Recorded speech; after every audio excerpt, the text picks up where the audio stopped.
Rain lashed the dark hills outside Blue Ridge Community Church while retired Navy SEAL. Ethan Walker worked alone atop a ladder, repairing a failing electrical panel before the cold front arrived. Inside the silent sanctuary, his retired German shepherd, Atlas, suddenly raised his head toward the front doors, ears locked forward, muscles tight, as if sensing danger approaching through the storm. Late afternoon settled over Blue Ridge Community Church with a soft amber glow, the kind of mountain light that made even old dust look holy. Ethan Walker carried a box of donated blankets down the narrow basement stairs, while Atlas followed close behind, his heavy paws thudding carefully on each wooden step. The basement smelled of candle wax, old hymnals, rain-damp stone, and forgotten Christmas decorations. George Miller sat upstairs with Margaret near the fellowship hall heater, both of them quieter than usual, after another long day of hiding from memories that seemed to know every doorway. Ethan had come below only to find more blankets, but Atlas suddenly stopped beside a row of metal cabinets and gave a low, puzzled whine. "What now, old man?" Ethan murmured, though he had learned long ago never to ignore the dog. Atlas pressed his nose against a dented cabinet marked Church, Archives, then pawed, once, at the door. Inside, beneath yellowed bulletins and cracked photo frames, Ethan found a small black-and-white photograph, sealed in a brittle envelope. The picture showed a young couple standing beside Blue Ridge Lake nearly 50 years earlier. The man was tall, smiling shyly, with strong hands and the same pale eyes George carried now. The woman beside him was slim, dark-haired, and laughing into the wind. But between them stood a little girl in a white Sunday dress, holding a wooden toy horse. Ethan stared at the name written on the back: George, Margaret, and Lily Summer Homecoming. When he brought the photograph upstairs, Margaret's face changed as if a window had opened in a locked room. Her thin fingers trembled over the image. George went pale. For a long moment, neither spoke.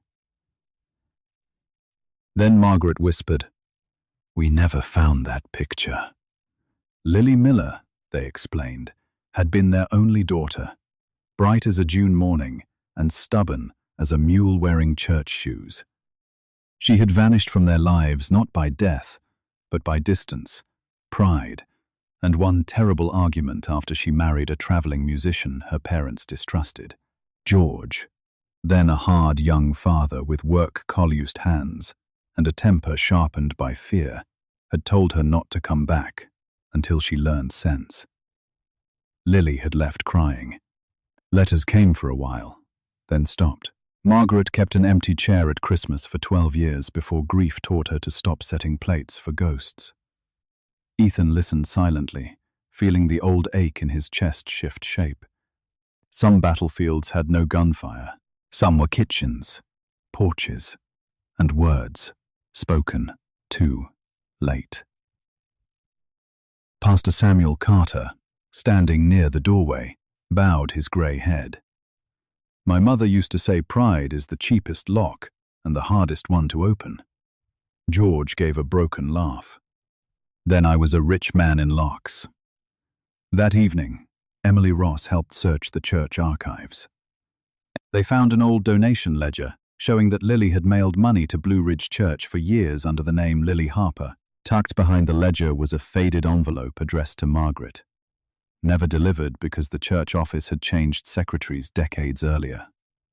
Margaret held it like it might burn her. Inside was a letter in careful blue ink. Lily had written that she missed them, that she had a baby boy, and that she hoped one day George would forgive her before time made cowards of them all. Margaret wept without sound. George stood by the window, his broad old shoulders shaking, and for once he did not try to hide it. Atlas walked to him and leaned against his leg, as if reminding him that even oak trees could crack and still stand.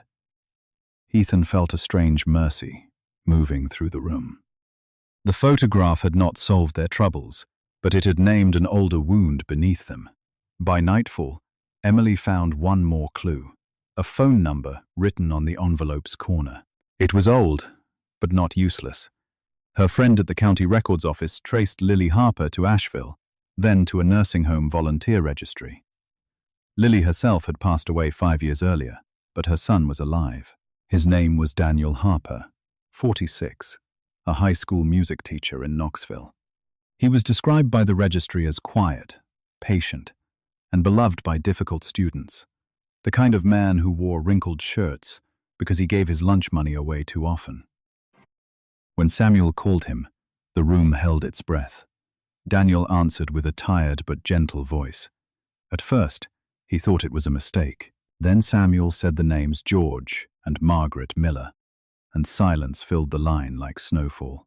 "My mother kept their photograph," Daniel finally said. "She told me they were good people who got lost behind hurt."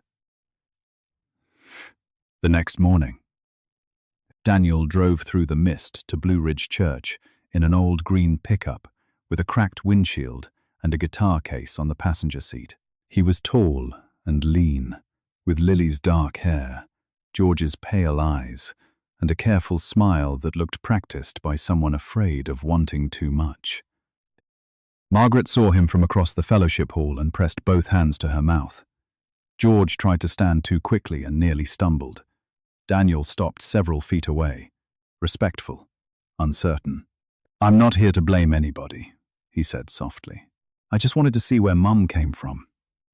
That broke George. The old man crossed the room with his cane tapping unevenly, stopped before his grandson, and said, in a voice rough as gravel, "I was wrong before you were born." Daniel's face twisted with grief he had inherited, but never understood. And then Margaret reached for him.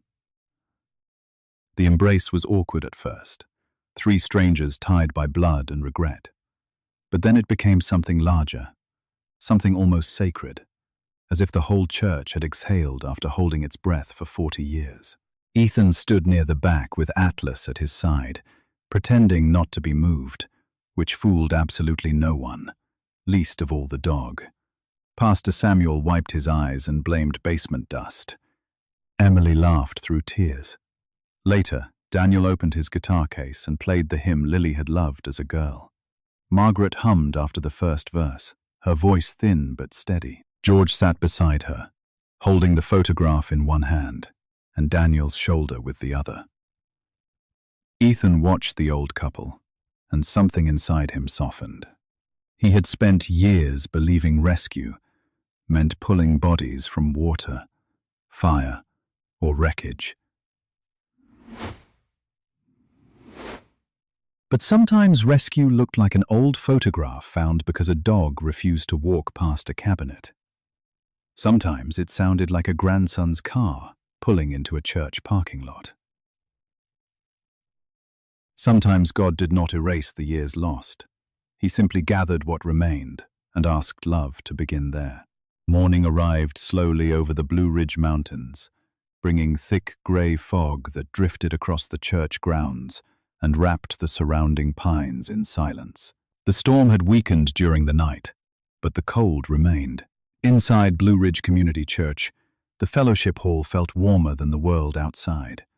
Ethan Walker had slept only a few hours on a folding cot near the maintenance room. Years in the military had trained him to rest lightly, and years after, the military had taught him that some memories never truly slept. When he stepped into the fellowship hall carrying a mug of black coffee, he found George Miller already awake. The elderly man sat near the window with both hands wrapped around a cup of tea. His posture looked tired.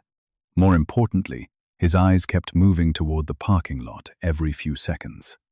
Ethan noticed immediately. People waiting for help watched the road differently than people hiding from danger. George watched it like a man, expecting something he feared.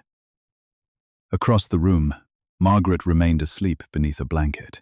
Atlas lay beside her cot, his head resting on his paws. The retired German shepherd appeared relaxed, but Ethan knew better. Atlas was never completely asleep when someone nearby felt unsafe. The dog opened one eye as Ethan entered, then settled again after recognizing him. "You sleep at all?" Ethan asked quietly. George forced a small smile. "Enough." It was the kind of answer older men gave when they did not want to discuss the truth. Ethan sat across from him. Rainwater still clung to the church windows. Beyond the glass, the mountains looked distant and ghostly beneath the fog. "You keep checking the road," Ethan said. George stared into his tea. "Old habit." Ethan did not believe him. George knew Ethan did not believe him. Neither man pushed further. A few minutes later, footsteps echoed down the hallway. Pastor Samuel Carter entered, carrying a box of pastries donated by a local bakery. Samuel was 62, tall and slender, with dark skin, silver hair cropped close to his head, and kind eyes that rarely missed much. His calm voice often reminded people of a grandfather reading stories beside a fireplace. He greeted everyone warmly before setting the pastries on a table. "Looks like the weather finally decided to show mercy," he said. "The Lord must have heard our complaints." George laughed softly. Margaret woke moments later at the sound. For a brief second, she appeared confused about where she was. Then she saw Atlas beside her and relaxed. The dog immediately rose and gently nudged her hand with his nose. Margaret smiled faintly. "Good morning to you too." Breakfast passed quietly. Samuel shared stories about the church's early days, while Ethan repaired a loose cabinet hinge. Margaret spoke little, though she seemed calmer than the night before. Then, sometime after 9 o'clock, a volunteer carrying cleaning supplies entered through the side hallway.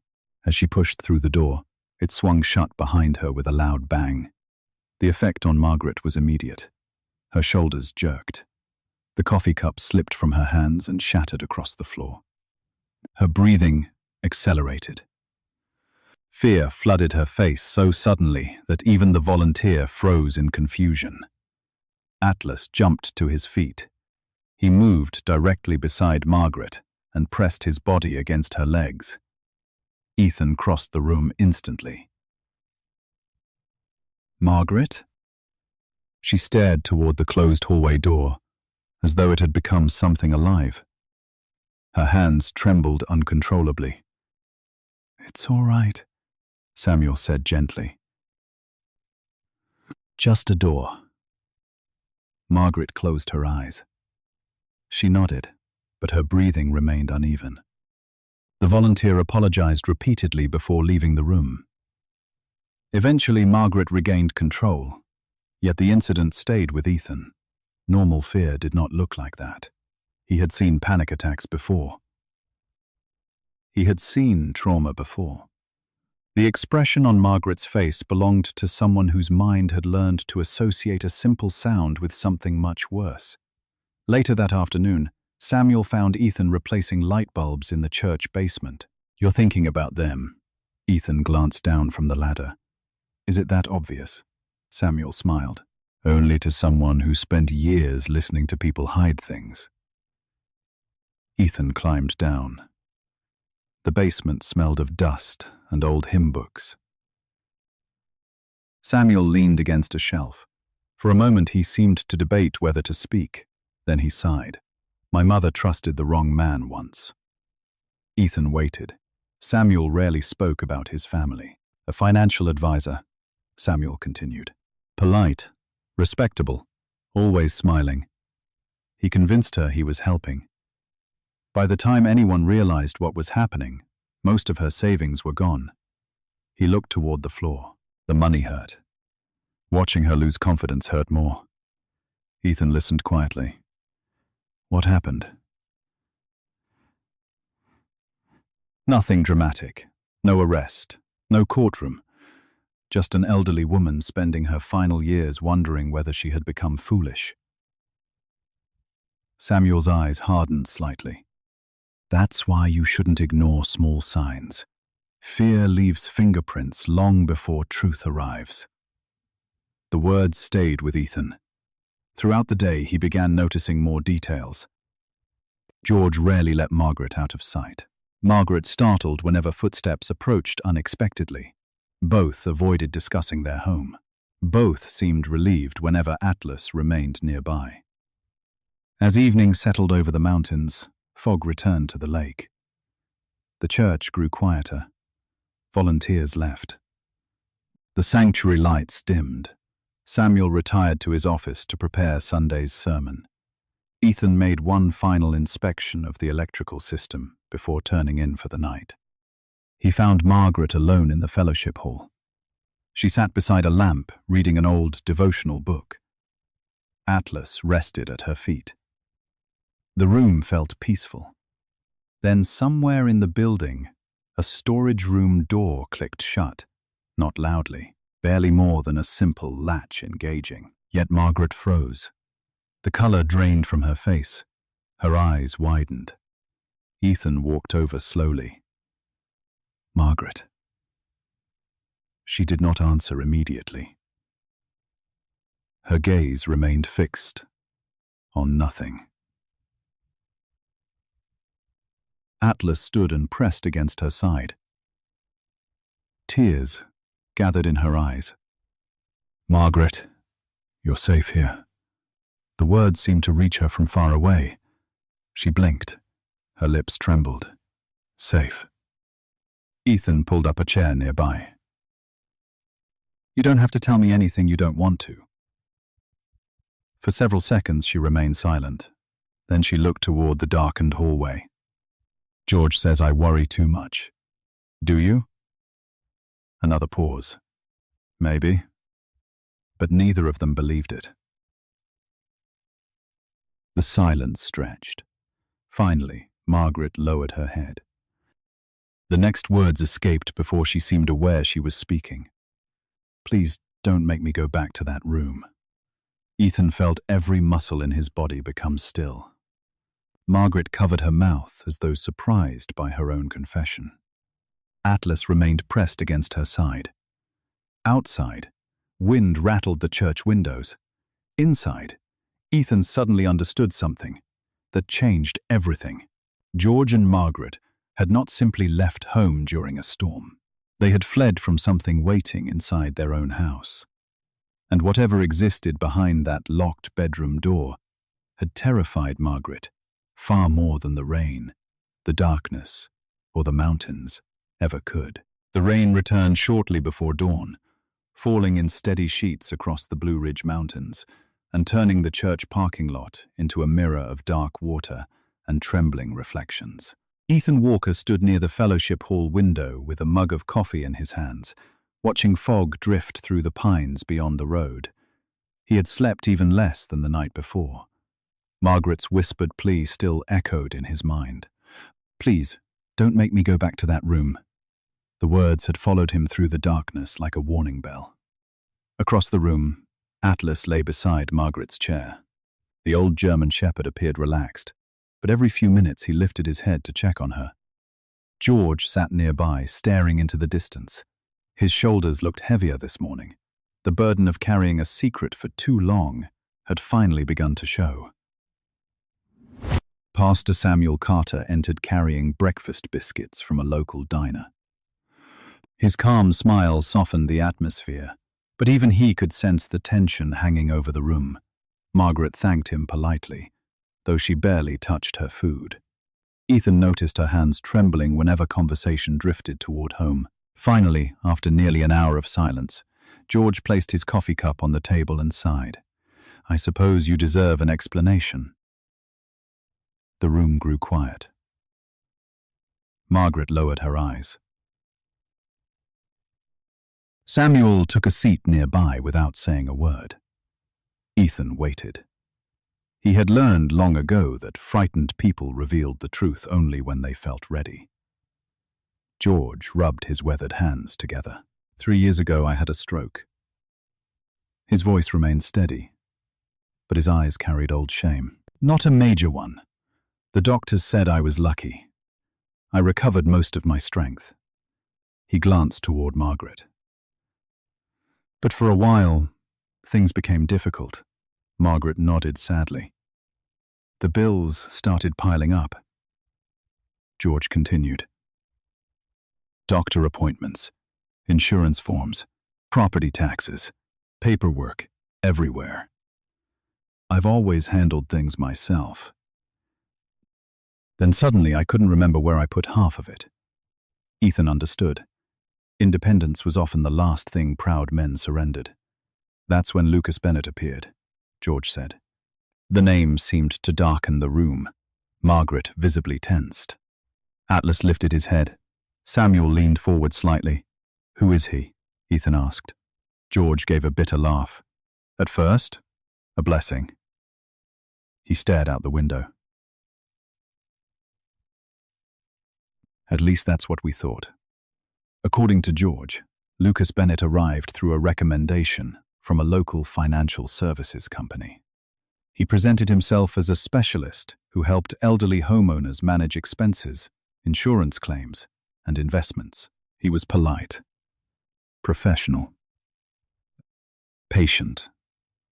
The kind of man who remembered birthdays and brought flowers to hospital visits. The first time I met him, George said, he spent 2 hours helping me sort paperwork without charging a cent. Margaret folded her hands tightly. He brought groceries when George was recovering. George nodded. Drove Margaret to medical appointments when I couldn't. For months, Lucas appeared to be exactly what they needed. Then slowly, things changed. Samuel's expression hardened as George described it. First, Lucas asked for access to utility accounts so he could help organize payments. Then he offered to manage online banking.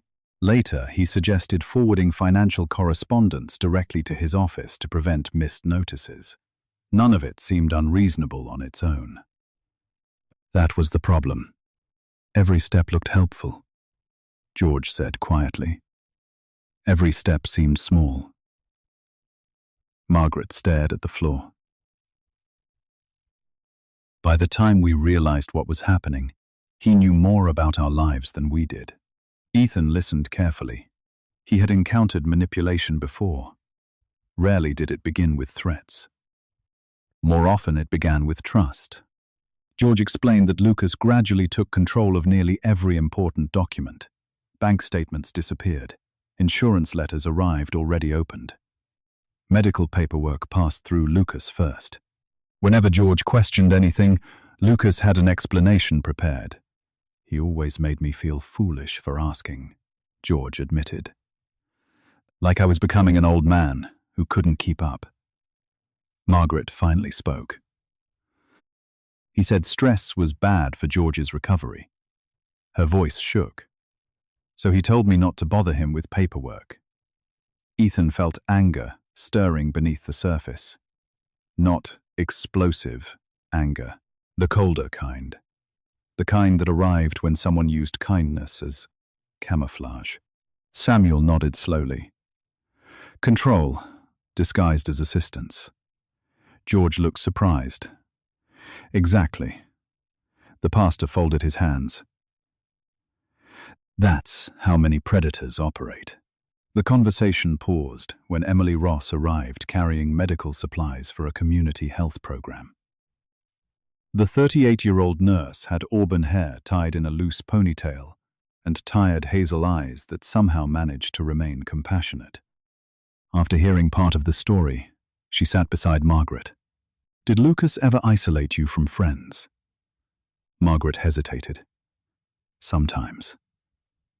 Emily nodded, as if expecting the answer. That's common. George frowned. You've seen this before?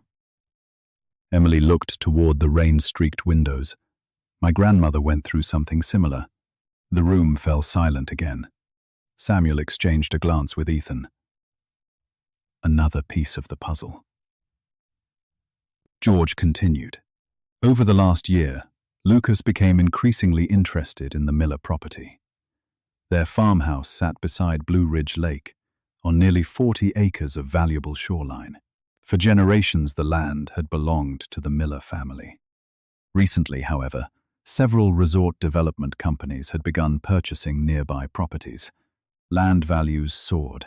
Investors appeared from cities George had never visited. "Everybody wanted the lake," George said. "Everybody except us." Margaret managed a faint smile. "We just wanted to grow tomatoes and watch sunsets." Ethan could understand that.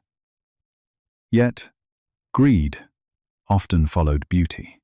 George explained that Lucas repeatedly suggested selling. At first, he framed it as practical advice. Then he became more persistent. He brought market reports, property estimates, development proposals. Each conversation ended the same way. "Sell now." When we refused, George said quietly. His attitude changed. Margaret's fingers tightened around her teacup. "That's when I started getting scared." Ethan noticed Atlas move closer to her chair. The dog rested his head gently against her knee. Margaret immediately relaxed. "What happened?" Ethan asked. George hesitated. "Little things." His eyes narrowed. "Important papers went missing. Phone messages disappeared. Bills arrived late." Margaret looked toward the hallway. Sometimes it felt like somebody was watching the house. The rain intensified outside. Wind rattled the windows. Samuel's face had become grim. Emily looked troubled. Ethan felt increasingly certain that Lucas Bennett was no ordinary advisor. Yet before he could ask another question, Atlas stood abruptly. Every muscle in the dog's body tightened. His ears rose. Ethan turned toward the front windows. Beyond the glass, rain swept across the parking lot in silver waves. For several seconds, he saw nothing. Then a shape emerged through the fog. A black SUV sat near the edge of the lot. Its headlights remained off. Its windows were dark. Yet even from this distance, Ethan could see faint exhaust rising from the tailpipe. The engine was running. George went pale. Margaret stopped breathing for a moment. Atlas released a low growl. Ethan stared through the rain. Whoever sat inside that vehicle was not there by accident. The SUV remained motionless beneath the storm, watching the church from the shadows, while the engine quietly hummed in the darkness. Morning arrived beneath a blanket of low grey clouds that pressed against the Blue Ridge Mountains like a second sky. Rain continued to fall across the church grounds, turning the gravel parking lot into a field of dark puddles that reflected the white walls of Blue Ridge Community Church. Inside, however, warmth filled the fellowship hall. The smell of coffee drifted through the room, while the old furnace hummed steadily beneath the floor. Ethan Walker stood near the front windows, watching the rain and thinking about the black SUV he had seen the previous night. The image lingered in his mind. Whoever had been sitting inside that vehicle had not come to admire the weather. Atlas stood beside him, his ears occasionally twitching toward the front entrance. The retired German shepherd seemed unusually alert. This morning, George Miller sat quietly at a nearby table, staring at untouched coffee. His face looked older than it had only a few days earlier. Margaret sat beside him, wrapped in a soft blue blanket. Though she appeared calmer than before, her eyes still carried the exhaustion of someone who had spent years living in fear. Across the room, Emily Ross arranged medical supplies for the church's weekly health clinic. At 38, Emily possessed the calm confidence of an experienced nurse. Her auburn hair was tied back neatly, and her hazel eyes rarely missed details others overlooked. Years earlier, she had lost her husband during a rescue operation after a severe mountain storm. The grief had changed her, but it had also deepened her compassion. She had learned that pain often hid behind ordinary smiles. Pastor Samuel Carter emerged from his office, carrying a box of donated food. The tall pastor greeted everyone with his usual warmth, but Ethan could see concern behind his gentle expression. None of them had forgotten the SUV. None of them believed George and Margaret were merely frightened by old age. The church door opened shortly before 10 o'clock. Every conversation stopped. A tall man stepped inside, carrying an expensive black umbrella. He closed it carefully before removing a pair of leather gloves. His appearance seemed almost out of place in the modest mountain church. He wore a charcoal overcoat that probably cost more than most people in town earned in a month. His sandy blonde hair was perfectly styled, despite the rain. A neatly trimmed beard framed a handsome face, and his pale blue eyes carried a practiced friendliness. He smiled immediately. The smile never reached his eyes. Margaret's reaction was instant. The color vanished from her face. Her hands began to tremble. George lowered his head. Atlas stepped forward. The German shepherd moved directly in front of Margaret's chair and planted himself there without making a sound. Ethan watched carefully. Dogs sometimes noticed truths before people did. The man spread his hands politely. "George, Margaret, thank goodness." His voice was smooth and warm. "Huh? I've been worried sick." Nobody answered. The silence stretched. Finally, Pastor Samuel stepped forward. "Can I help you?" The stranger smiled again. "Lucas Bennett." He extended his hand. "Financial advisor.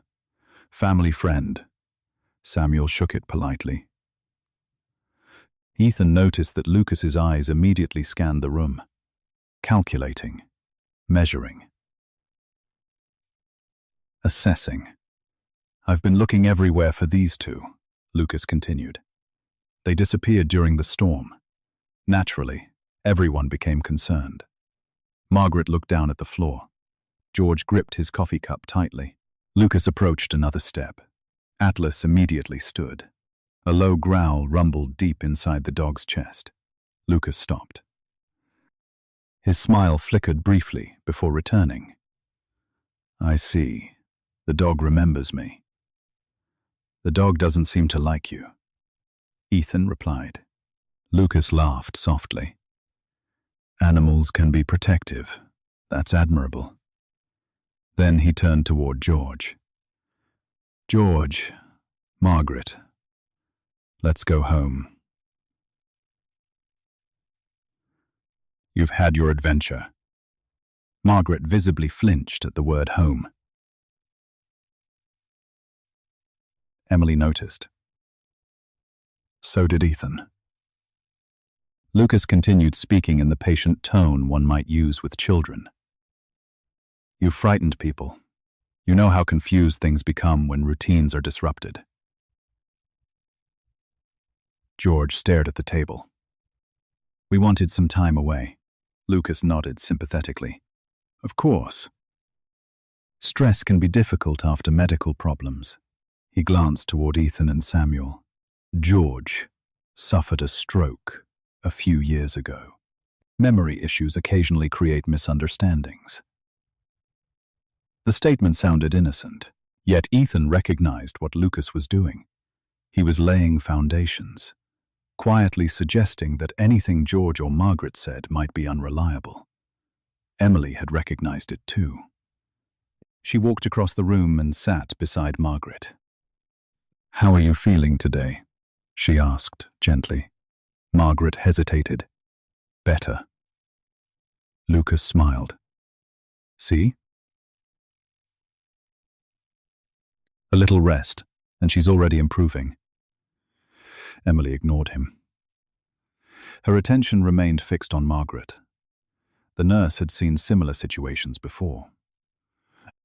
Years ago, her grandmother had become dependent on a distant relative who slowly took control of finances, medications, and daily decisions.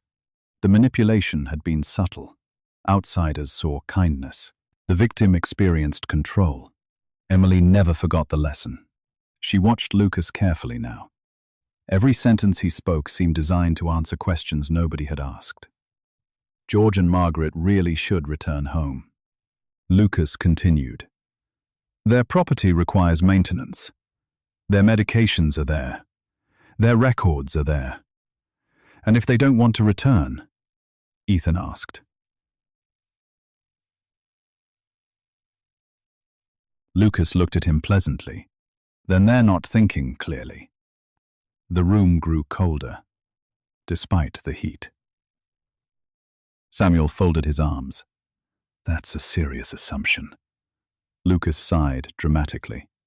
Pastor, I understand your concern, but these people have become vulnerable. Someone has to make responsible decisions.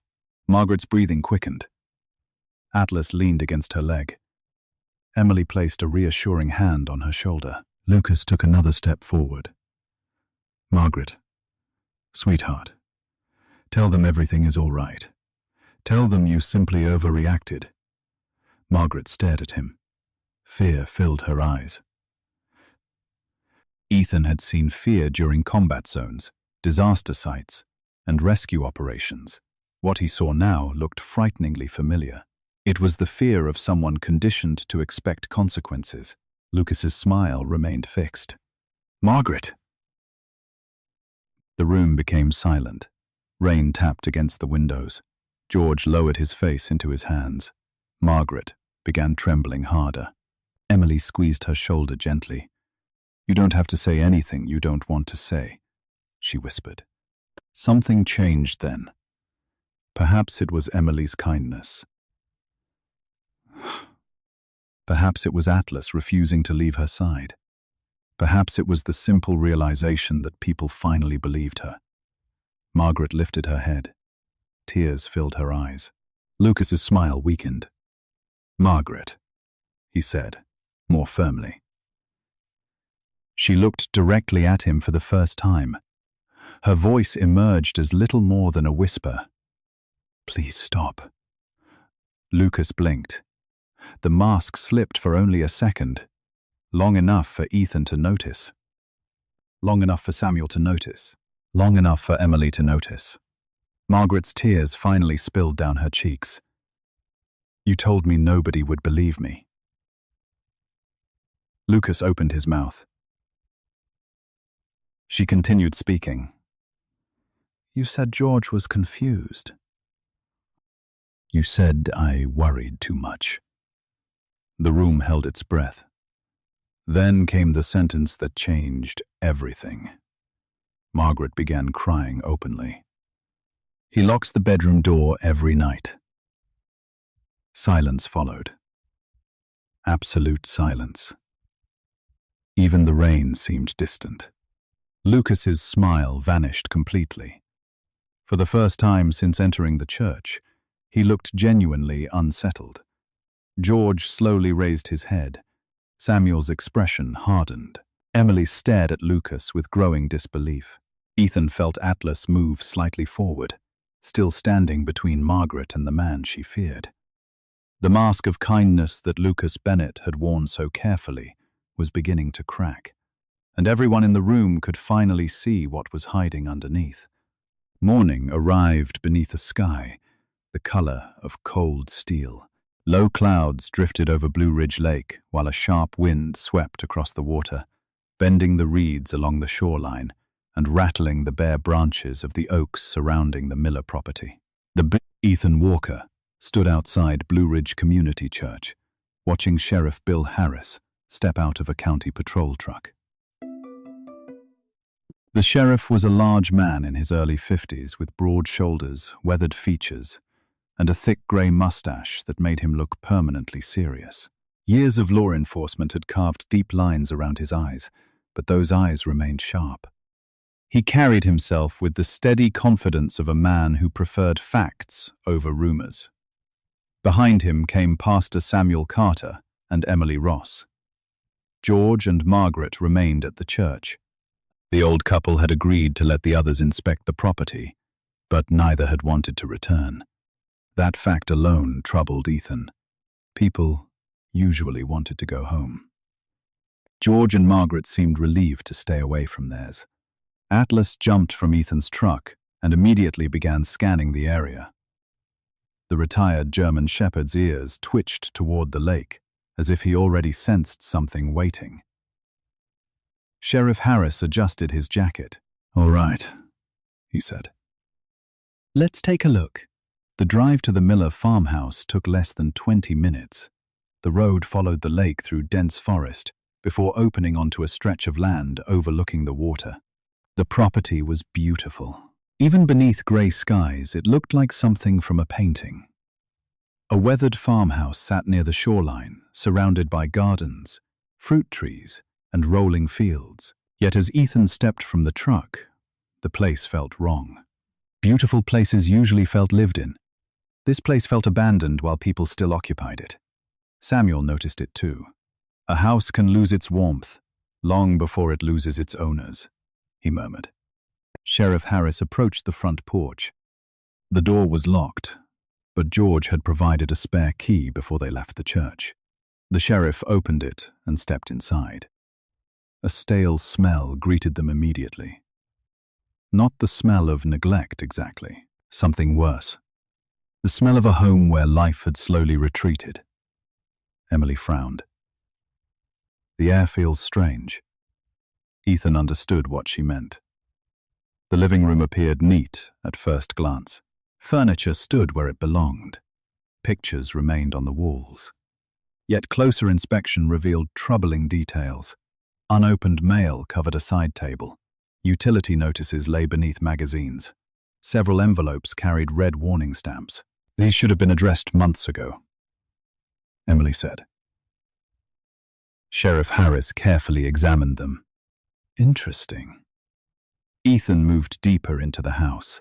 Atlas stayed close. The kitchen looked functional but oddly empty.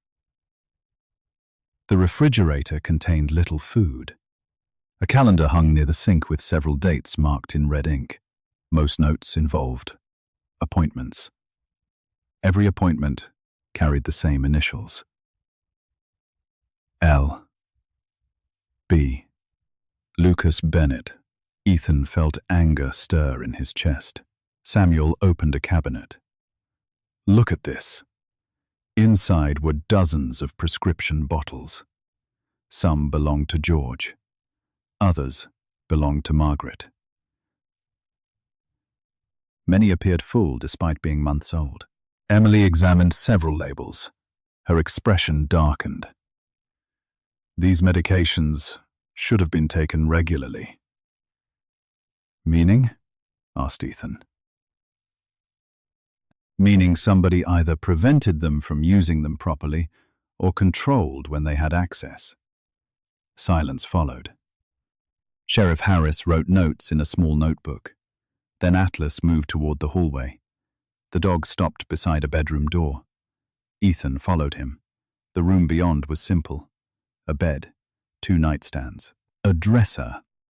Nothing unusual, until Ethan examined the door itself. There, mounted on the outside frame, sat a metal slide bolt, a lock designed to keep someone inside. Emily stared at it. "Dear God." Samuel lowered his head. Sheriff Harris stepped forward slowly. His jaw tightened. "That doesn't belong there." Ethan touched the metal. It was worn from use. Not decorative. Not temporary. Used. Frequently. Suddenly, Margaret's fear made horrifying sense. Ethan imagined an elderly woman trapped behind that door night after night, while someone else controlled when she entered or left. The image awakened memories he had spent years trying to bury. A flooded farmhouse in Kentucky. A locked upstairs room. Rescue arriving too late. Faces he still remembered. People he could not save. Ethan closed his eyes briefly. The old guilt returned like a familiar wound. He had failed others before. He would not fail George and Margaret. Not this time. "Ethan?" Samuel asked quietly. Ethan opened his eyes. "I'm fine." But he wasn't. Not entirely. And perhaps that was why he felt so determined, because every victim he could help now felt like a promise made to those he could not help before. The search continued throughout the afternoon. More troubling discoveries emerged. Bank statements were missing. Property records appeared incomplete. Several drawers contained only empty folders. It looked as though someone had carefully removed anything valuable. Yet the strangest detail remained the windows. In 2 upstairs rooms, boards had been nailed across the frames from the inside. Emily touched one of the wooden planks. "Why would anyone do this?" Sheriff Harris answered quietly. "To control what people see, or where they go." The words hung heavily in the air. Hours later, as daylight faded, Atlas suddenly barked. Everyone turned. The German shepherd stood near the back door. His tail remained rigid. His nose pointed toward an old storage shed near the edge of the property. Ethan recognized the signal immediately. Atlas had found something. The group followed him, outside. Wind swept across the lake, carrying the scent of rain. The shed looked forgotten. Rust covered the hinges.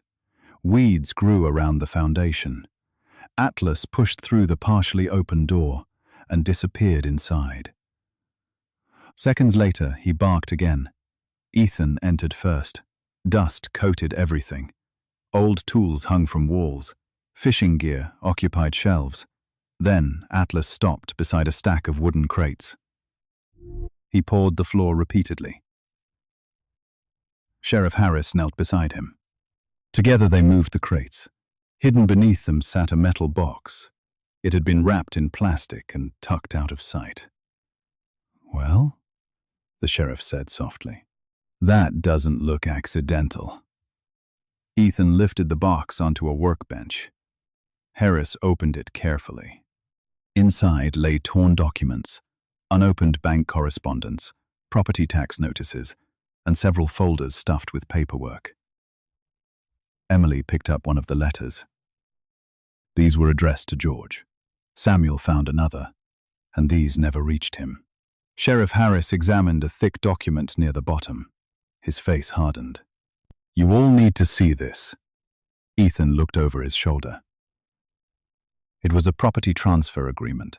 Most of the paperwork had been completed. Signatures remained unfinished. Yet one name appeared repeatedly throughout the documents: Lucas Bennett. Silence filled the shed. Outside, the lake darkened beneath gathering clouds. Atlas stood beside the workbench, watching everyone closely.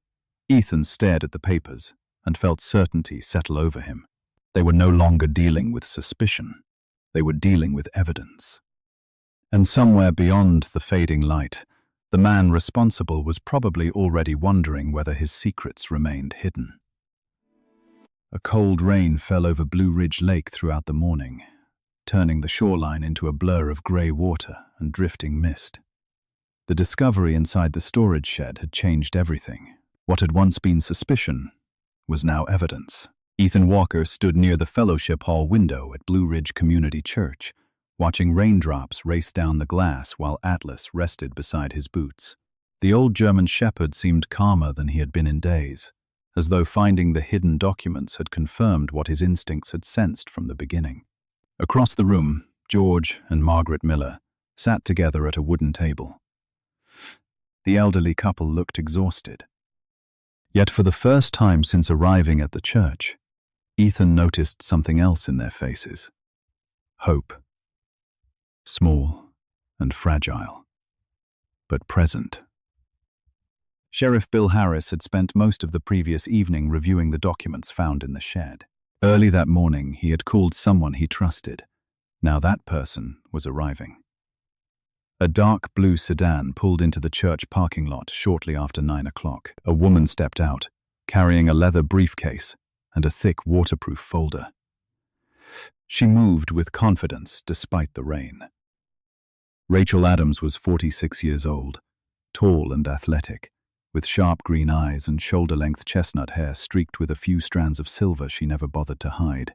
Her features were strong, rather than delicate, and years of courtroom battles had given her the habit of studying people carefully before speaking. She wore a charcoal coat, sensible boots, and an expression that suggested she had little patience for dishonesty. Sheriff Harris met her at the door. "Rachel," he said. "Glad you came. You said possible elder exploitation." She glanced toward the fellowship hall. "That usually means somebody needs help." Within minutes, documents covered half the large table in the church meeting room. Rachel worked methodically, organizing papers into neat stacks while everyone watched. She examined bank correspondence, property records, tax notices, and unsigned agreements. George sat nearby, looking increasingly uncomfortable. Margaret held his hand. Ethan remained silent. Years in the military had taught him to recognize expertise. Rachel clearly knew what she was doing. Several hours passed. Rain tapped steadily against the church roof. Finally, Rachel stopped. She picked up 3 separate documents and placed them side by side. "George," she said, "would you mind signing your name for me?" George frowned, but complied. His hand trembled slightly as he wrote. Rachel compared the fresh signature to those appearing on the documents. Her expression darkened. "That's what I thought." Sheriff Harris leaned forward. "Forgery." Rachel nodded. "Multiple examples." The room became silent. She pointed toward one property form. "Look at the pressure pattern. Look at the spacing between letters. Look at the shape of the G." She placed George's signature beside it. Even Ethan could see the difference. "Somebody practiced copying his signature," Rachel said. "But they weren't good enough." Margaret closed her eyes. George looked stunned. "You're sure?" "Absolutely." Rachel slid several more pages across the table. "These aren't isolated mistakes. Someone has been preparing legal documents for months." Sheriff Harris exhaled slowly. "Including the land transfer agreement?" "Especially the land transfer agreement." Rachel opened another folder. Inside were property maps showing development plans around Blue Ridge Lake.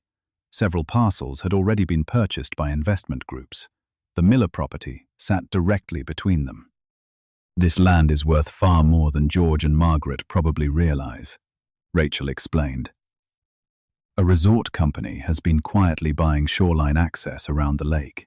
Ethan felt his jaw tighten. "And Lucas Bennett wanted the missing piece." Rachel nodded. "Exactly." George stared at the maps. "We told him no. Apparently he didn't accept that answer." The attorney continued examining documents. As she worked, Samuel Carter noticed a photograph sticking out of her briefcase. The image showed an elderly man standing beside a fishing boat. Rachel followed his gaze. For the first time since arriving, her confident expression softened. "My father," she said quietly. Nobody spoke. Rachel hesitated before continuing. 10 years ago, he trusted a financial advisor.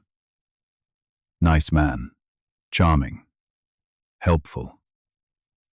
Everyone loved him. A bitter smile crossed her face.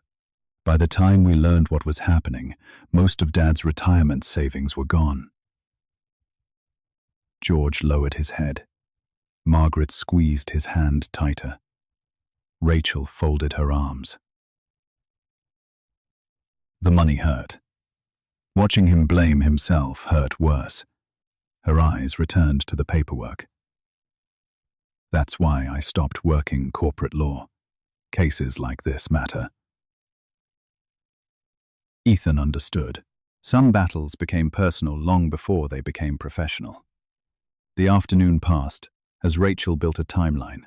Piece by piece, a pattern emerged. Lucas Bennett had gradually positioned himself between the Millers and nearly every important decision in their lives. He controlled access to financial records. He intercepted correspondence. He prepared transfer documents. He created the appearance of helping while quietly constructing a legal trap. Emily Ross arrived shortly after lunch, carrying sandwiches for everyone. The nurse listened carefully as Rachel explained the evidence. So Margaret wasn't imagining anything, Emily said. Rachel looked at her. People rarely imagine this level of control. Margaret's eyes filled with tears. He kept saying I was confused. That's what people like him do, Rachel replied gently. They make victims doubt themselves. For a moment, Margaret seemed unable to speak. Then, she nodded. Atlas walked over and rested his head against her knee. The old dog remained there throughout the conversation. Late in the afternoon, while reviewing another box of belongings recovered from the farmhouse, Ethan discovered an outdated flip phone tucked inside a drawer organizer.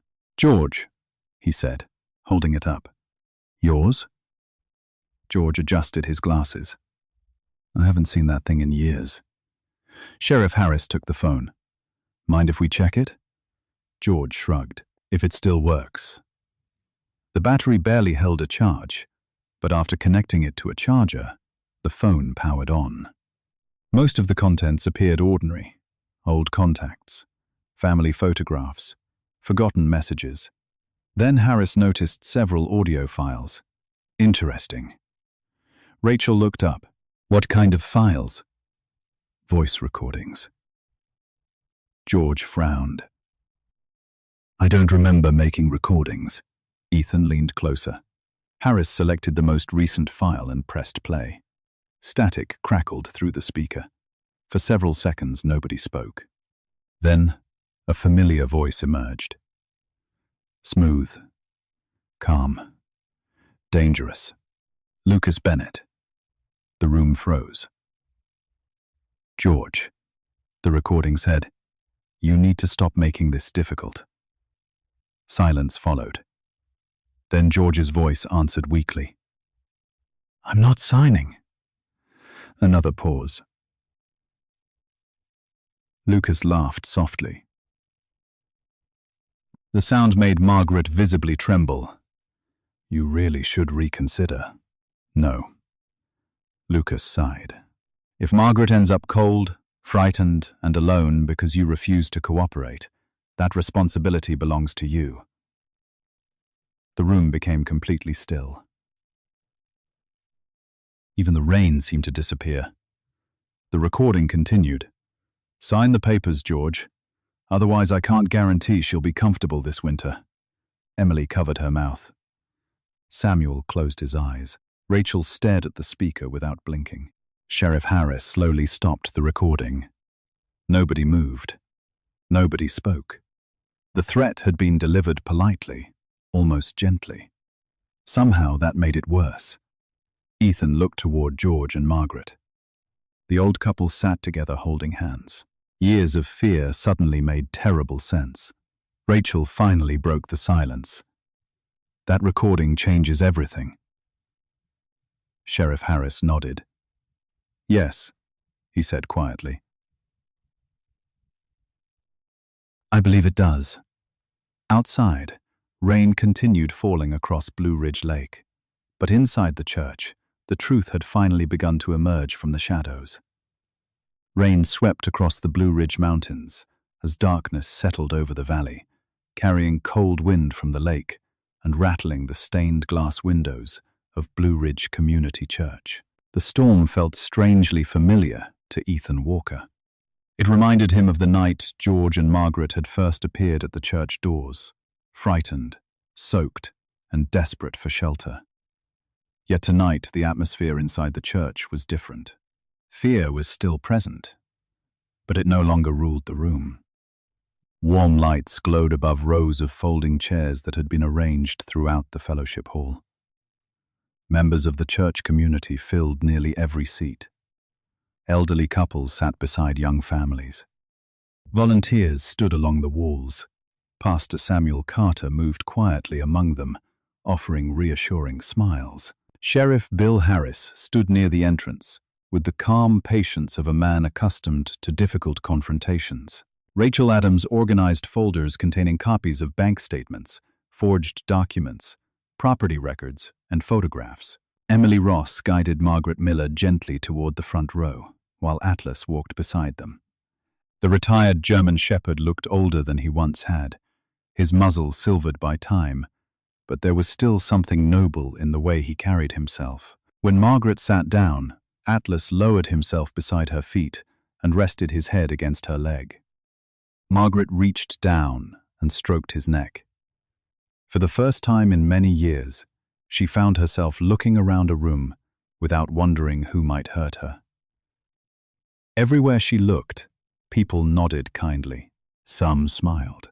Others simply offered understanding eyes. Nobody questioned her. Nobody dismissed her fears. Nobody called her confused. Emily squeezed her shoulder. "You're safe here," she whispered. Margaret felt tears gathering. Not tears of terror, tears of relief. Across the room, George Miller stood beside Ethan. The old farmer still leaned heavily on his cane. His hands still trembled slightly from age and lingering health problems. Yet something had changed.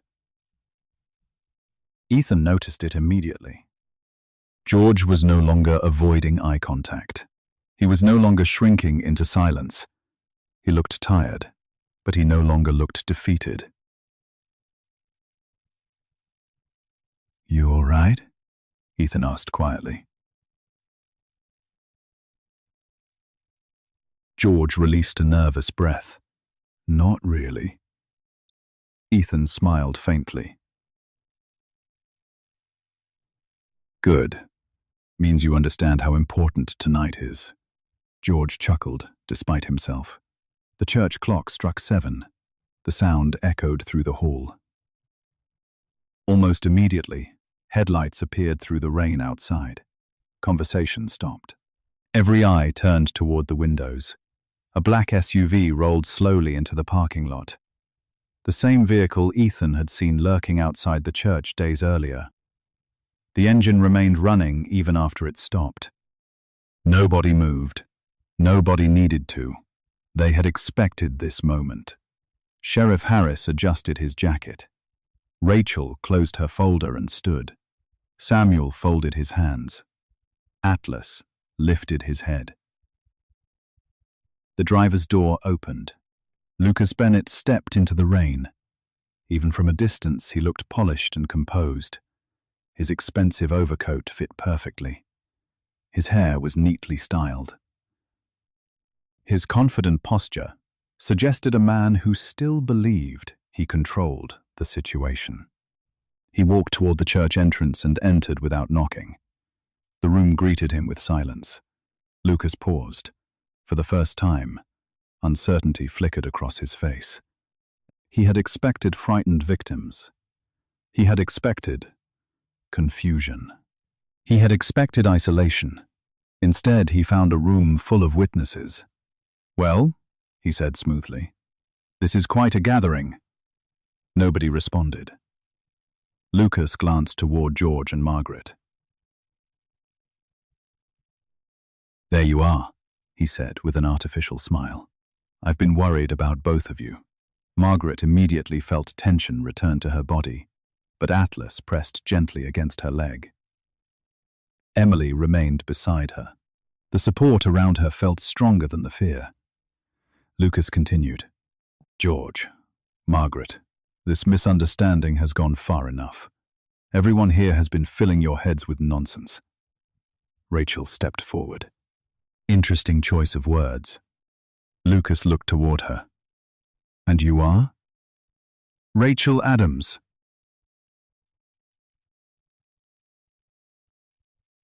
She opened a folder. Attorney. The smile on Lucas's face weakened slightly. Ah. Rachel held up copies of several documents.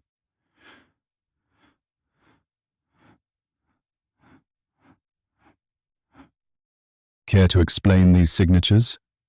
Lucas barely glanced at them. I have no idea what you're talking about. That's unfortunate, Rachel replied, calmly. Because a handwriting expert probably will. Several people in the room shifted in their seats. Lucas looked toward George. George, tell them. You know how much I've helped you. George remained silent. Lucas took another step forward. Who organized your finances after your stroke? Who made sure your bills were paid? Who protected your property? Ethan recognized the tactic instantly. Lucas was doing what manipulators always did. He was rewriting history while pretending to be reasonable. You're confused, Lucas continued. Everyone here is confusing you even more. Margaret lowered her eyes briefly. For years those words had controlled her. But then she felt Atlas resting against her leg. She looked around the room again. Samuel stood nearby.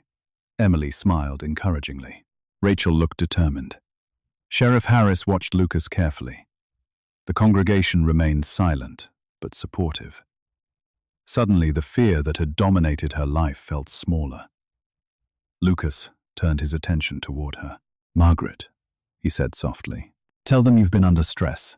Tell them none of this is necessary. Margaret looked directly at him. For the first time, she did not look away. Lucas hesitated. It was only a moment, but everyone saw it. He was losing control. George slowly tightened his grip on his cane. Ethan could almost see the battle taking place inside the old man. Years of fear. Years of humiliation. Years of believing he was powerless. Then George stood. The movement was slow. His legs shook. His hand trembled, visibly.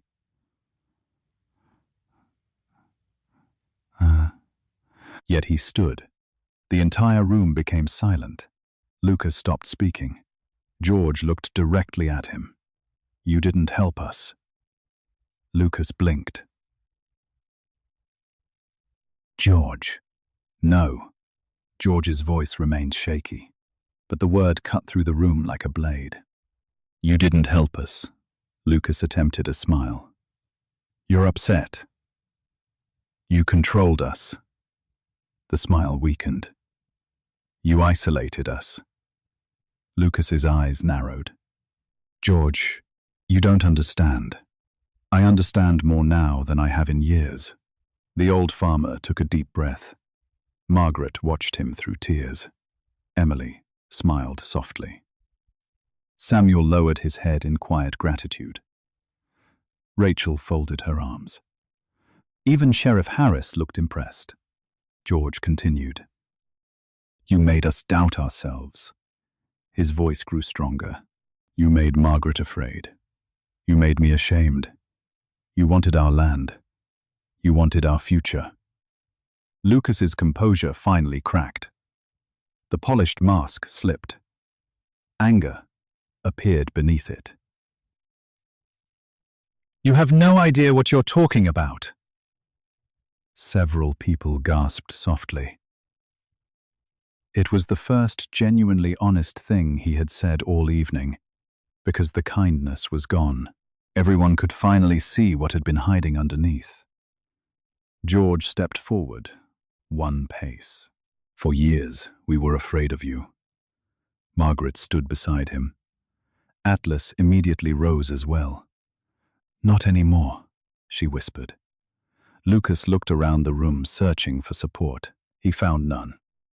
Only witnesses, only truth, only consequences. George reached for Margaret's hand. Together they faced the man who had spent years controlling their lives. The old farmer's hand still trembled around his cane. His shoulders still carried the weight of age. Yet in that moment he looked stronger than Lucas ever had. Rain hammered the windows. Thunder rolled across the mountains. George lifted his head and spoke clearly enough for every person in the church to hear. "You will never lock another door in our lives again." Silence followed. Then someone in the back began clapping. Another joined, then another. Soon the entire room erupted into applause. Margaret cried openly. Emily embraced her. Samuel smiled. Rachel closed her folder with satisfaction. Sheriff Harris stepped toward Lucas. Atlas sat proudly beside George and Margaret, like a four-legged guardian, watching the end of a long battle. Outside, the storm continued over Blue Ridge Lake. Inside, fear finally released its grip on the Miller family. Winter sunlight broke through the clouds for the first time in nearly a week, casting pale gold across Blue Ridge Lake and the surrounding mountains. The storm that had seemed to hang over George and Margaret Miller's lives for years was finally beginning to lift. Ethan Walker stood outside the county courthouse with Atlas beside him, watching people move up and down the stone steps. The retired German shepherd sat calmly at his side, his amber eyes following every movement, with the same quiet vigilance that had carried him through years of service. George and Margaret stood nearby. Both looked nervous, but the fear that once haunted them had changed. It no longer felt like a prison. It felt more like the final shadow of a long nightmare that daylight was slowly erasing. Inside the courthouse, Sheriff Bill Harris, Rachel Adams, Pastor Samuel Carter, and Emily Ross waited alongside several investigators who had spent weeks reviewing evidence connected to Lucas Bennett. The forged signatures, hidden correspondence, property transfer documents, financial records, and audio recordings had formed a picture far larger than anyone initially expected. What began as the exploitation of one elderly couple had revealed a pattern reaching beyond Blue Ridge Lake. Investigators discovered that Lucas had targeted multiple older residents across neighboring counties. Most cases never advanced because victims felt embarrassed, isolated, or afraid nobody would believe them. Rachel had spent countless hours helping authorities organize evidence. Every forged signature strengthened the case. Every missing document told part of the story. Every recording exposed another layer of manipulation. As everyone gathered inside the courtroom, Lucas Bennett entered through a side door, accompanied by attorneys. Gone was the confident smile he had worn at the church. Gone was the polished charm that had once convinced so many people to trust him. His expensive suit remained immaculate, but his expression revealed exhaustion. He knew the evidence was overwhelming. Across the room, George squeezed Margaret's hand. Ethan noticed how different they looked compared to the frightened couple who had arrived at the church during the storm. George still leaned on his cane, but he no longer lowered his eyes.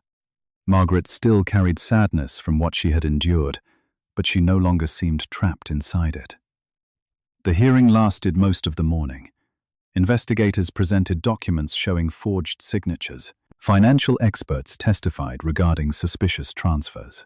Rachel explained how ownership records had been manipulated. Sheriff Harris described the evidence recovered from the farmhouse and storage shed. Finally, the recording from George's old phone played inside the courtroom. Lucas's voice echoed through the chamber, calmly threatening consequences if George refused to sign. The silence that followed felt heavier than any testimony. Several people in attendance lowered their heads. Others shook them in disbelief. George stared forward without speaking. Margaret quietly wiped tears from her eyes. By afternoon, the judge delivered a decision. The fraudulent contracts were declared invalid. Ownership of the Miller property remained entirely with George and Margaret. Financial accounts affected by Lucas's actions would be restored. Additional criminal proceedings involving fraud, coercion, and document forgery would continue under state investigation. Lucas remained expressionless as deputies escorted him away, but Ethan noticed something important. For the first time since this began, Lucas looked small. Not physically smaller, but diminished. Manipulation had always been his source of power. Once exposed, that power disappeared. Outside the courthouse, reporters gathered near the entrance. News of the case had spread quickly throughout western North Carolina.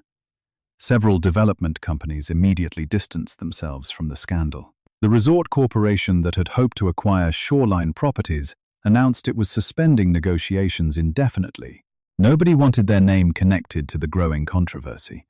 George watched the reporters from a distance. "Funny," he said quietly. "All those years I thought the land was the valuable thing." Margaret smiled gently. "Maybe it was always the people." Ethan looked toward Blue Ridge Lake in the distance. He suspected she was right. The weeks that followed brought changes throughout the community. Pastor Samuel proposed creating a new outreach program through Blue Ridge Community Church. The idea began simply. Volunteers would help older residents review contracts, financial documents, wills, insurance paperwork, and property agreements. Rachel agreed to donate legal consultations. Emily organized healthcare guidance sessions. Sheriff Harris arranged educational workshops about fraud prevention. What started as a small effort quickly expanded. Elderly residents who had never spoken about suspicious situations began coming forward. Some only wanted advice. Others needed real help. The church opened its doors every Saturday morning. Folding tables replaced pews in the fellowship hall. Volunteers reviewed paperwork while coffee brewed nearby. George and Margaret attended nearly every session. At first, they came simply to watch. Later, they began sharing their story. George spoke honestly about pride and isolation. Margaret spoke about fear and silence. Their words carried weight because they came from experience. People listened. More importantly, people felt less alone. Emily often sat beside Margaret after meetings. One afternoon she smiled and asked, "Do you realize how many people you've helped?" Margaret laughed softly. "I'm still figuring out how to help myself." "Sometimes those are the same thing," Emily replied. Atlas became something of a local celebrity. Elderly visitors often greeted him before anyone else. Children brought treats. Several people claimed he seemed to know exactly who needed comfort most. Ethan suspected they were right. One snowy afternoon, Atlas spent nearly an hour resting beside a widower who had recently lost his wife. Neither spoke. Neither needed to. The dog simply stayed there. As Christmas approached, George and Margaret finally prepared to return home. The farmhouse beside Blue Ridge Lake looked different now. Repairs had been completed. The nailed windows had been restored. Missing documents had been recovered. The atmosphere no longer felt oppressive. On the afternoon they returned, neighbors gathered to welcome them back. Samuel offered a blessing. Emily brought homemade soup.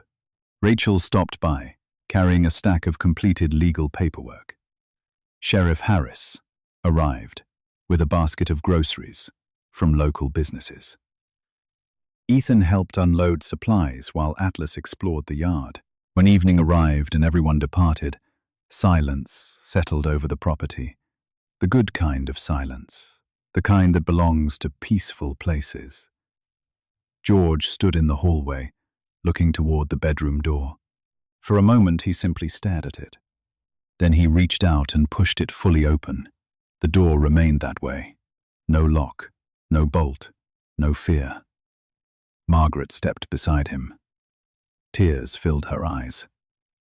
"It looks different," she whispered. George smiled. "No."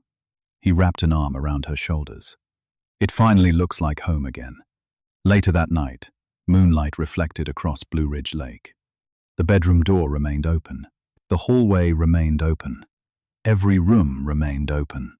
Margaret fell asleep without fear for the first time in many months. George slept beside her peacefully. Outside, winter wind moved gently through the trees. Across the lake, lights glowed warmly from neighboring homes. And inside the old farmhouse, where silence had once been filled with anxiety and control, there was finally something else waiting. Freedom. Spring arrived quietly at Blue Ridge Lake. The last traces of winter retreated into the higher mountains, and fresh green leaves began appearing on the trees surrounding the Miller farmhouse. Morning sunlight reflected across the water like scattered pieces of gold, while birds returned to the shoreline after months of cold weather. For the first time in a long while, the old house felt alive again. Ethan Walker stood on the roof, replacing damaged shingles while a gentle breeze drifted across the lake. The former Navy SEAL moved carefully along the slope, tool belt hanging from his waist, while Atlas watched from below. The retired German Shepherd no longer reacted to every sound with military intensity. The danger had passed. Yet he still kept one eye on Margaret whenever she stepped outside. Old habits were difficult to abandon. Margaret emerged from the kitchen, carrying a tray of fresh biscuits, and paused to look around the property. Several months earlier, she would have glanced nervously toward every window and doorway. Now, she simply stood in the sunshine. The sight felt unfamiliar in the best possible way. Her white hair shimmered beneath the morning light, and her face carried a softness Ethan had not seen when she first arrived at the church. She was still healing. Some scars did not disappear quickly, but healing had begun. George worked near the front porch, restoring a collection of old wooden chairs that had belonged to his father. The elderly farmer sat beneath a shade tree with tools spread around him, carefully sanding worn surfaces and replacing damaged boards. His hands still trembled occasionally, but they remembered the craft that had sustained generations of millers before him. Every repaired chair felt like a small act of defiance against the years Lucas Bennett had stolen from them. Margaret smiled as she watched George work. There was peace in seeing him build something again, instead of merely surviving. Atlas wandered over and sat beside her. She reached down automatically to scratch behind his ears. The dog closed his eyes contentedly. Over the months, a special friendship had formed between them. Atlas seemed to understand the moments when fear still surprised her. Sometimes a slammed truck door or a sudden crash from the kitchen would cause Margaret to flinch before she could stop herself. Each time, Atlas appeared at her side almost immediately. He never barked. He never demanded attention. He simply remained there until the fear passed. Margaret often joked that God had sent her a furry guardian angel. Ethan climbed down from the roof around noon and joined George beneath the tree. For a while, the two men worked in comfortable silence. The lake sparkled nearby. Somewhere in the distance, a boat engine hummed across the water. Finally, George glanced toward Ethan. "You know," he said, "I spent a long time thinking strength meant handling everything myself." Ethan smiled faintly. "Most stubborn men think that." George laughed. "Then, maybe I qualify." He set down his tools. "The truth is, if I had asked for help sooner, things might have been different." Ethan looked toward the lake. He understood the feeling. For years, he had carried his own version of that burden. The failed rescue in Kentucky remained part of him. Some nights, he still saw the flooded farmhouse. Some nights, he still wondered what he could have done differently. He had spent years punishing himself for lives he could not save. Yet standing here beside George, watching Margaret laugh with Atlas in the sunshine, he began to understand something he had resisted for a long time. The past could not be rescued. No amount of guilt could rewrite it. The people he lost would remain lost. But the people standing before him today still needed help. And maybe that was enough. Maybe healing did not come from changing yesterday. Maybe it came from showing up today. Later that afternoon, Emily Ross arrived carrying containers of homemade soup. The young widow had become a regular visitor. She and Margaret spent hours together baking, talking, and occasionally laughing at Atlas whenever he positioned himself strategically near the kitchen hoping for dropped food. Emily noticed the difference immediately. "You look happy," she told Margaret. Margaret considered the statement. "I think I'm learning how again." The answer brought tears to Emily's eyes. She understood how difficult that journey could be. Throughout the following weeks, life settled into a gentle rhythm. Ethan repaired sections of fencing damaged by winter storms. George restored furniture. Margaret baked pies, biscuits, and cinnamon bread that seemed to appear whenever anyone visited. Pastor Samuel stopped by regularly. Rachel Adams occasionally checked in regarding legal matters. Sheriff Harris came fishing more than once, though he rarely caught anything larger than his own stories. Slowly, the farmhouse transformed from a place associated with fear into a place associated with community. One Saturday morning, Ethan watched Margaret carry a basket of fresh bread to a neighbor whose husband had recently undergone surgery. As she walked down the driveway with Atlas trotting beside her, he realized something important. She was no longer living as a victim. She was becoming herself again. Spring deepened. Flowers appeared around the property. The garden George and Margaret had neglected for years burst back to life. Every new bloom felt symbolic. Every repaired fence post, every restored chair, every loaf of bread cooling on the kitchen counter. Healing rarely arrived dramatically. More often, it arrived through ordinary moments, repeated consistently over time. Then came Sunday.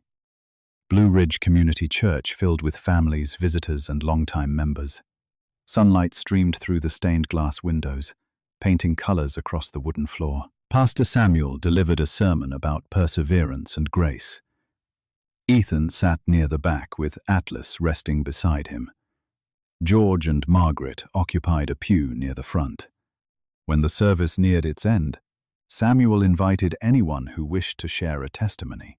The sanctuary remained quiet for several moments. Then Margaret slowly stood. George immediately reached for her hand. The church fell silent. Many people knew her story. All of them respected her courage. Margaret looked around the sanctuary. She saw Emily smiling encouragingly, Rachel sitting beside Sheriff Harris, Ethan watching quietly from the back, Atlas lifting his head as if sensing something important. Tears gathered in her eyes. "There was a time," she began softly, "when I believed our story was finished. The room remained perfectly still. I believed we had been forgotten." Her voice trembled. "I believed God had stopped listening." George squeezed her hand gently. Margaret smiled through tears, but I was wrong.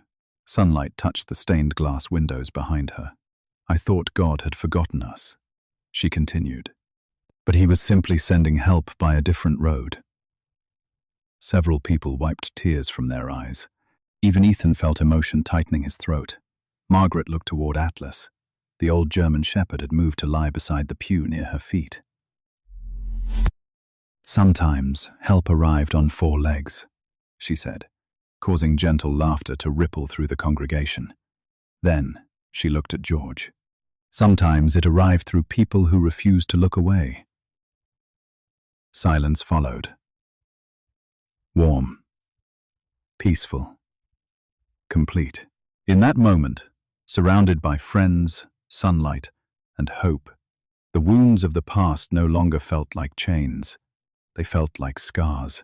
Scars remained, but they no longer controlled the future. And as the congregation stood together for the closing hymn, Ethan Walker realized that perhaps healing was not the absence of pain. Perhaps healing was finally discovering that pain no longer had the final word. Summer arrived gently at Blue Ridge Lake, painting the hills with deep green colors and filling the mornings with birdsong drifting across the water. The storms of the previous year had become memories now, spoken about occasionally over coffee or church suppers, but no longer carrying the power to darken the room. The Miller farmhouse stood proudly beside the lake, its repaired roof shining beneath the morning sun, its fences straight again, its windows open, to welcome fresh air from the mountains. Ethan Walker stood on the porch holding a letter he had read 3 times already. Atlas rested beside him, stretched across the wooden boards with the relaxed posture of a dog, finally enjoying peace. The letter contained official orders from the training center where Ethan occasionally worked as an instructor. A new class of military handlers and service dogs would begin in 2 weeks. His presence was requested. He had known this day would come eventually. Blue Ridge had never been meant to be a permanent destination. Yet standing there overlooking the lake, he realized leaving felt harder than he expected. George Miller emerged from the workshop, carrying a wooden box beneath one arm. At nearly 80 years old, he still moved carefully, but the uncertainty that once haunted him had disappeared. His shoulders stood straighter now. His eyes carried confidence instead of fear. Months of freedom had returned something important to him. "You've been staring at that letter all morning," George said. Ethan smiled faintly. "I was hoping it might change its mind." George chuckled. "That's not usually how letters work." Inside the farmhouse, Margaret prepared lunch while humming softly to herself. The simple sound would have been impossible to imagine a year earlier. Her laughter came easily now. Her movements no longer carried constant tension. The kitchen smelled of fresh bread, cinnamon, and blueberry pie cooling near the window. Emily Ross sat at the table, helping sort paperwork for the church outreach program. Over the past several months, what began as a small effort to protect elderly residents had grown into something much larger. Families from neighboring counties now contacted Blue Ridge Community Church for advice. Emily had become one of the program's most dedicated volunteers. Her natural kindness and nursing experience made people trust her immediately. Across town, Rachel Adams had expanded her involvement as well. Using donations from local businesses and support from several churches, she launched a free legal hotline for elderly residents living in rural communities. Every week she received calls from people who feared signing documents they did not understand, or who worried someone was taking advantage of them. The work kept her busy, but it also brought a sense of purpose she had not felt in years. The Miller case had reminded her why she became a lawyer in the first place.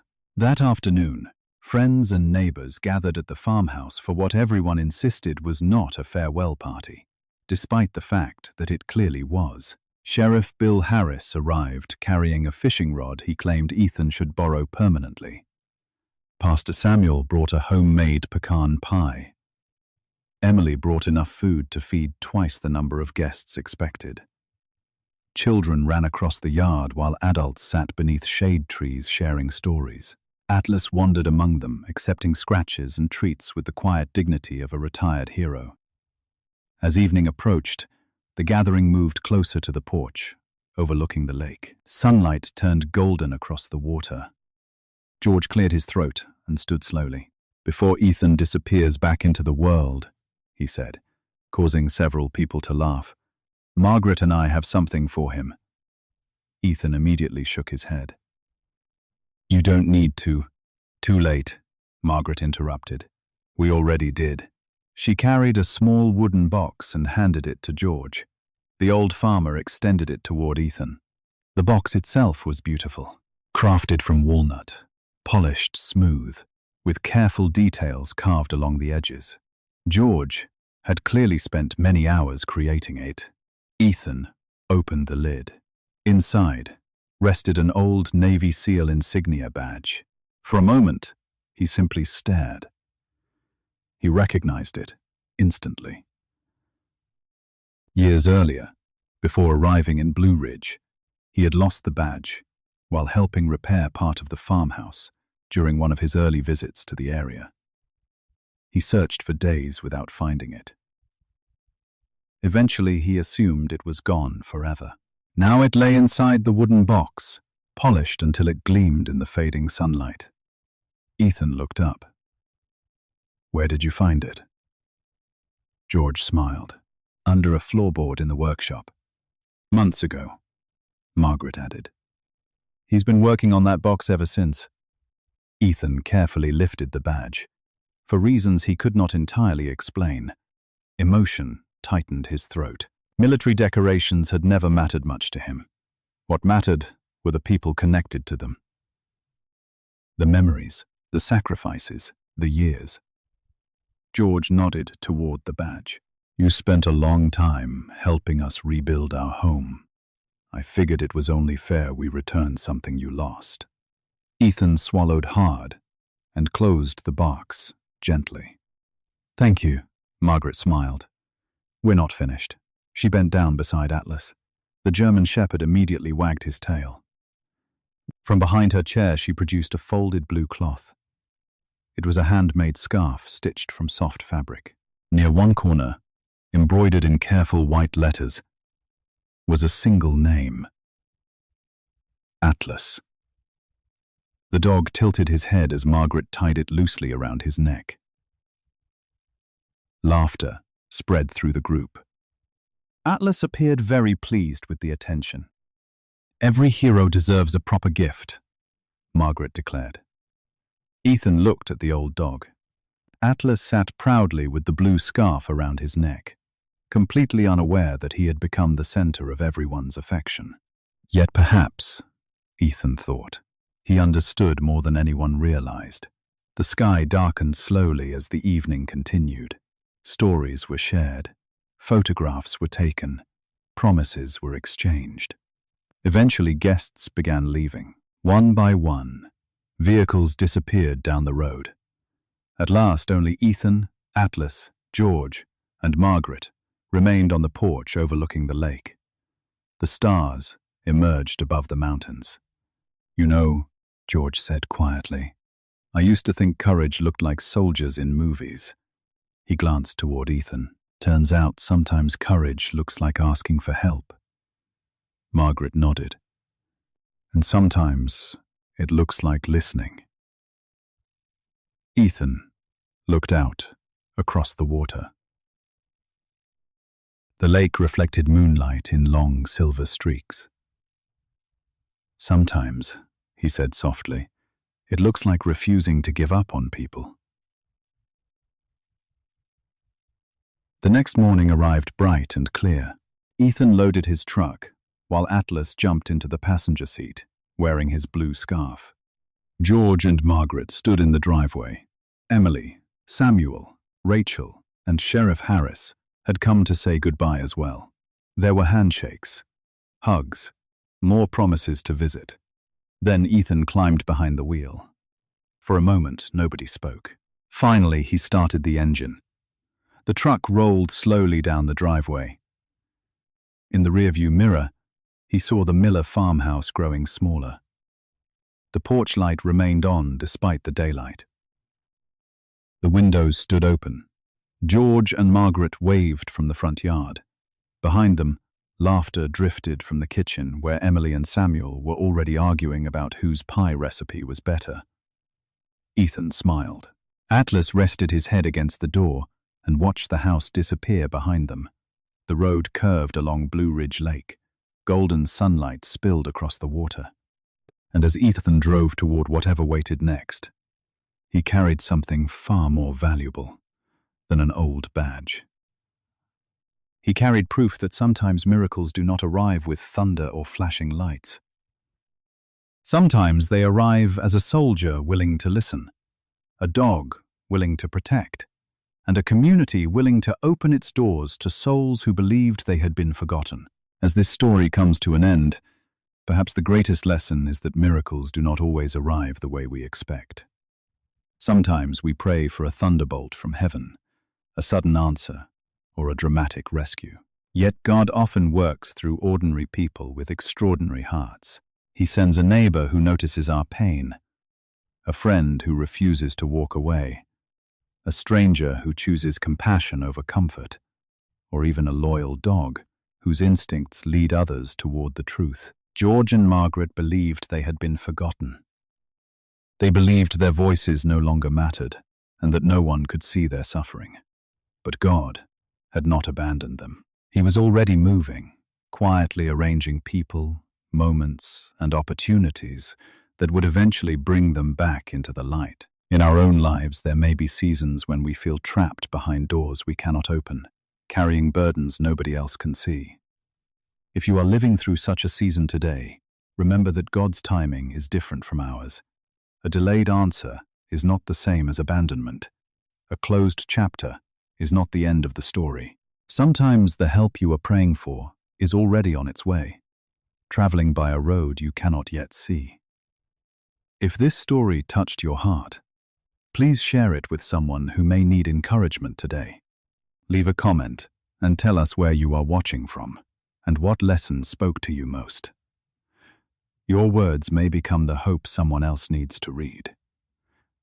And if you enjoy stories of faith, courage, healing, and second chances, please subscribe to the channel and join our growing community.